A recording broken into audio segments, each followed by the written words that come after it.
Hey everybody, regular fat boy here with today's topic, riding shoes and boots. I've got three of them I want to tell you about. I've got the Street and Steel Kickstarter Riding Shoe, that's this. I've got the Forma Hyper Shoes, and I've got the REV'IT Copperhead GTX Boots. I bought them all. I bought them in that order.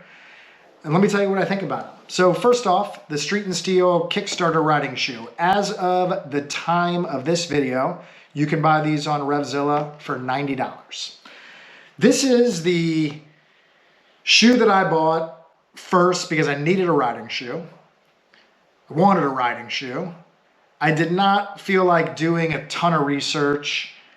I didn't feel like waiting. I'm a man of immediate gratification. So I went to my local Cycle Gear store, and you guys know the inventory at Cycle Gear. It's somewhat limited in the store, and this is what I bought. It was at the price point that I was looking for, and it had the style that I was looking for, which was sort of a casual boot look, something I could wear off the motorcycle, as well as obviously on the motorcycle. So this shoe, a pretty wide toe box and a fairly wide fit all around the shoe, which is good because I have wide feet. So it fit me pretty well. It has a fairly flat arch, so not a ton of arch support. Nice padding around the ankles on both sides. No issues with the grip or anything like that. It's a comfortable shoe on the bike.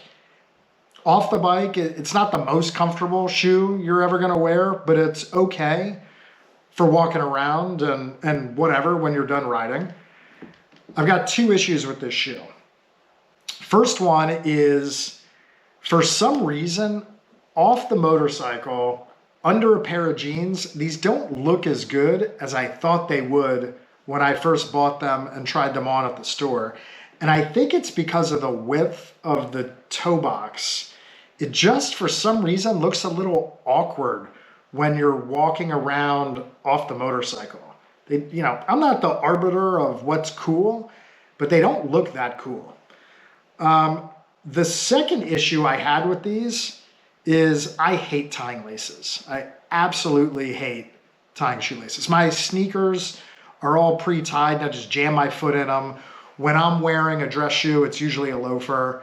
I just can't stand tying shoes. And these, obviously, every time you put them on and take them off, you have to tie them and untie them.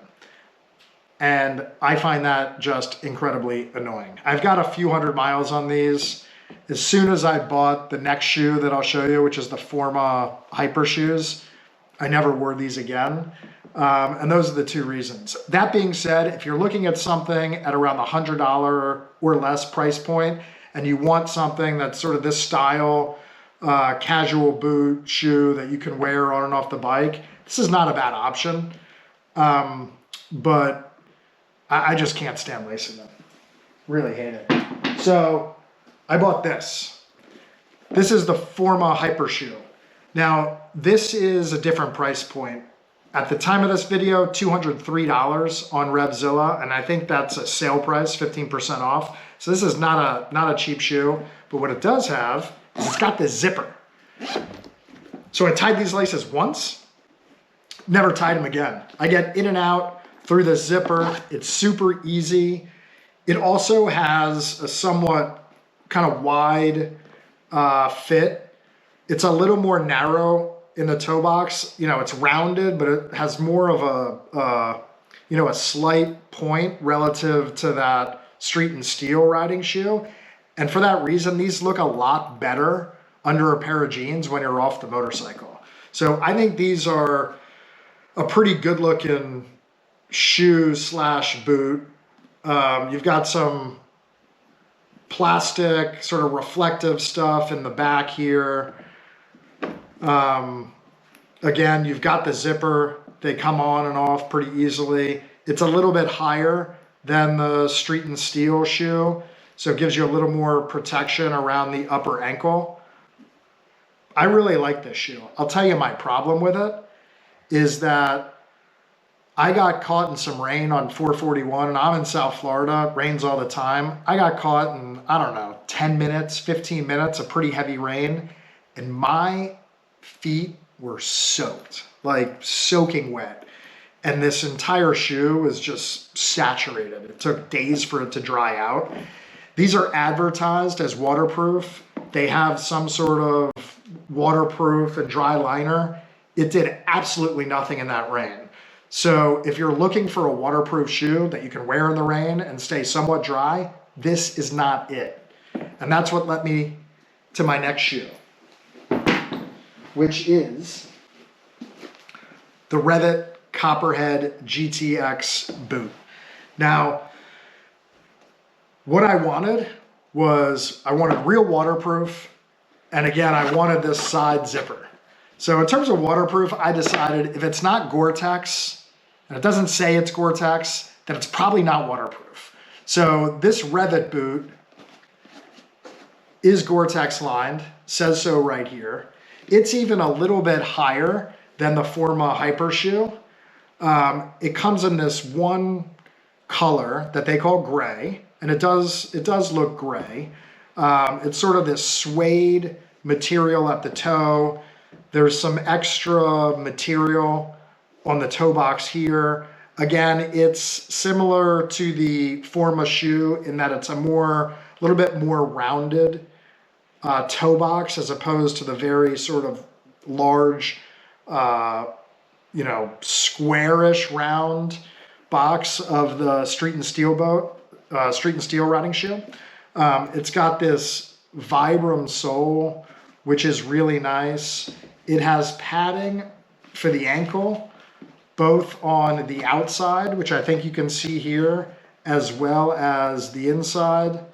There's some reflective material in the back. It's a really, really firm shoe in terms of protection. God forbid something, your bike fell on you or something like that. I mean, around the toe box and around the back heel here and the side of the boot, it's really, really strong and firm. I like this boot a lot. Off the motorcycle, it looks great. On the motorcycle, it looks good. You've got this Velcro tab at the top. So after you zip up, you got the Velcro tab. I think that just keeps it tight around the leg and probably keeps you dry as long as you got your pants over it in the rain. You've got this tab here, which is good for getting it on. It's a little bit more narrow than that Forma Hyper shoe in the back and in the side. And so I've got a wide foot, kind of double E foot. It's a little snug for me when I pull it on, but it's pretty comfortable. Clearly more narrow cut than both of the other shoes, but not to the point where it's really grabbing me and making it uncomfortable. It's still a comfortable boot. I am happy with this. I have not been caught in the rain with this boot, so I don't know what this Gore-Tex is going to do when I am caught in the rain. I will come back to you and let you know how it does. At the price point, so this is today on RevZilla, you can get this for $340. It's 15% off the normal price, which is $400. So it's an expensive boot. So I'm hoping if I get caught in the rain, the waterproof Gore-Tex liner actually works. For that price point, it should. But again, I'll let you know when it happens. So far, I'm very happy with this. If I had to do it all over again, I would have just started with this boot and not bought the Street and Steel or the Forma riding shoe. But live and learn. It's not the first time that I've bought 3 of the same thing after realizing what I don't like about the first 2. Probably won't be the last time. But third time's a charm here for me. I like this REV'IT Copperhead.